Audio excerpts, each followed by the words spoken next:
வணக்கம் மக்களே. இப்போ வந்து பார்த்திங்கன்னா, நம்ம வந்து காரில் எங்கே போனோம் அப்படின்னு பார்த்திங்கன்னா, 18ஆம் படி கருப்பனை பார்க்க தாங்க போனோம். ஏன்னா அதான் எங்களுக்கு வந்து கருப்பசாமி தான் குலசாமி.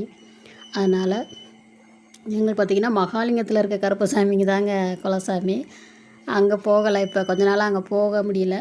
அதனால் 18ஆம் படி கருப்பனை தான் குலசாமியாக நினச்சிட்டு அங்கே போய்க்கிடுவோம். காலையில் ஒரு 3 மணிக்கு எழுந்திரிச்சி கிளம்புனாங்க. கிளம்பி முடித்து வாசல் தெளித்து கோலம் போட்டு அப்படி இப்படின்னு கிளம்ப ஒரு 4 மணி ஆயிடுச்சுங்க. சரின்னு சொல்லிட்டு கிளம்பி அப்படியே பார்த்திங்கன்னா மதுரை போகிறதுக்கு காலையில் 6 மணி ஆயிடுச்சுங்க.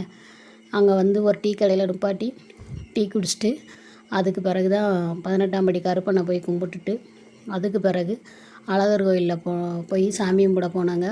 18ஆம் படி கருப்பன்ட்ட வந்து கூட்டம் இல்லை, வேகமாக போய் சாமி கும்பிட்டு வந்துட்டோம். ஆனால் அழகர் கோயிலில் பார்த்திங்கன்னா கூட்டம் இருந்தது. காலையில் நட திறக்கவே கொஞ்சம் லேட் ஆகிடுச்சி. அதனால் அங்கே கொஞ்சம் நேரம் வெயிட் பண்ணி அதுக்கு பிறகு தான் சாமி கும்பிட்டுட்டு அப்படியே அங்கே வெளியில் வச்சுருந்த அந்த வியூவை எடுத்துகிட்டு அந்த படத்தை எடுத்து சரி எல்லாருக்கும் போடுவோம் அப்படின்ட்டு போட்டோம். பிறகு வெளியில் வந்து பார்த்திங்கன்னா ஒரு கிருஷ்ணர் இருக்கார். அந்த கிருஷ்ணரை நான் எடுக்கும்போது தான் என் மையன் வந்து கையை வச்சு மூடுறான் கேமராவை, சாமியை எடுக்காதம்மா அப்படின்ட்டு. ஏன்னா அவனுக்கு வந்து கிருஷ்ணர்னால் ரொம்ப பிடிக்கும். அதனால் கையை வச்சு மூடுறான் பார்த்துக்கோங்க. அதனால் நான் எடுத்துட்டேன்.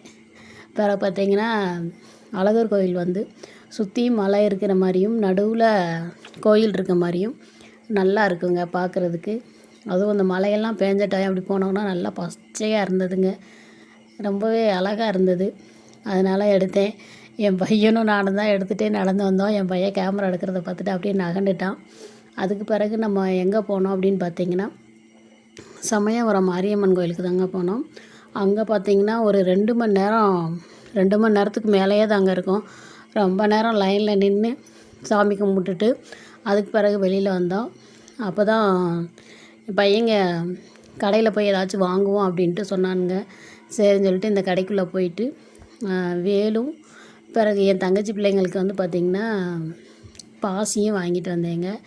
இது வந்து பார்த்திங்கன்னா சமயபுரத்து சாமி கும்பிட்டு வெளில வரும்போது எடுத்த கோபுரம் தாங்க. இது பக்கத்தில் உள்ள நம்ம வெளியில் வர்ற இடத்துல இருக்கிற கடைங்க இது வந்து. பிறகு பார்த்திங்கன்னா அந்த கோபுரத்தெல்லாம் எடுத்தேன். உள்ளே எடுக்க முடியல, கூட்டம் அதிகமான கூட்டம். அதுவும் பார்த்திங்கன்னா இருக்கங்குடியில்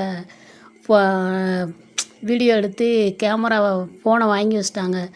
அதுலேருந்து பார்த்திங்கன்னா எனக்கு கொஞ்சம் பயம் வேறு. செல்லை வெளியில் எடுத்தால் யார் எதுவும் சொல்லிடுறாங்களோ என்னமோ அப்படின்ட்டு பயந்துட்டு எடுக்கலை. வெளியில் வந்து தாங்க எடுத்தோம். இது வந்து பார்த்திங்கன்னா நம்ம நைட்டு வர்ற வழியில் விருதுநகரில் நிப்பாட்டி சாப்பிட்டுட்டு வந்தோங்க. ஓகே உறவுகளே, வீடியோ பிடிச்சிருந்தால் லைக் போடு.